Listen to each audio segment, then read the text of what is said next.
First, the third Democratic debate is just hours away in Houston. The field has been cut in half, and tonight, the Democrats who want to be president are looking to narrow the field even more. NBC's Jay Gray is at Texas Southern University with a look at what we can expect tonight. As the Democratic presidential hopefuls gather in Texas, the third debate will feature several firsts. With the qualifiers cut from 20 to 10 candidates, it's the first debate that will take place all in one night. It's also the first time the two frontrunners, former Vice President Joe Biden and Senator Elizabeth Warren, will share the same stage. And the first time the two leading women in the race, Warren and Senator Kamala Harris, will debate face to face. I think we'll see a lot of fallout after this debate in terms of the narrowing of that field. But I think it's significant to see how the issues intersect with the population in this community. Students at Texas Southern University, the historically black college, will be looking for candidates who speak directly to them. We need politicians and political officials to recognize the significance that black people hold and the power that we hold. We will also likely hear a discussion about universal health care. With a string of mass shootings last month, gun reform is sure to come up. And 6 of the candidates recently announced plans to deal with climate change, so look for that to be a part of tonight's debate as well. Jay Gray, NBC News, Houston. Well, here's a little bit about tonight's format. The candidates will make an opening statement, but no closing statement. They'll also have a little more time to answer questions.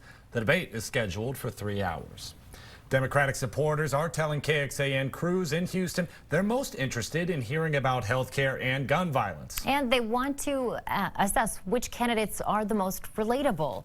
Wes Rappaport reports on the atmosphere outside the venue. He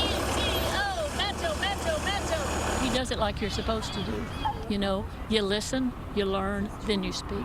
And that's better. As the front of the presidential pack gather in Houston, supporters rally outside to show who they stand with.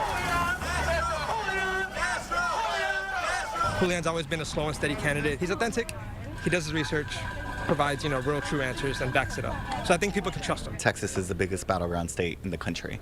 Tonight, we are the center of the political universe, and the entire world's eyes are going to be on us. But some here are Team Trump.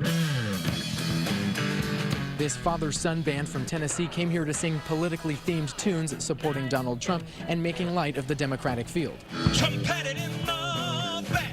Texas Republicans are confident none of these candidates will see the White House in 2020. The more important thing is that we not only deliver a presidential victory, but that we also deliver strong victories for the U.S. House and the Texas House and the U.S. Senate and the Texas Senate. And we at the party will be working to deliver on all those levels from the White House down to the courthouse. No matter who the nominee is, Texas Democrats say they're seeing broadening support across the state and the nation. People want to make sure that you have solutions that are going to fundamentally change somebody's life.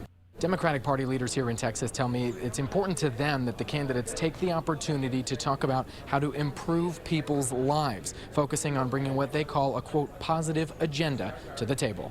In Houston, I'm Wes Rappaport. Back to you. For more political coverage, check out our State of Texas page online.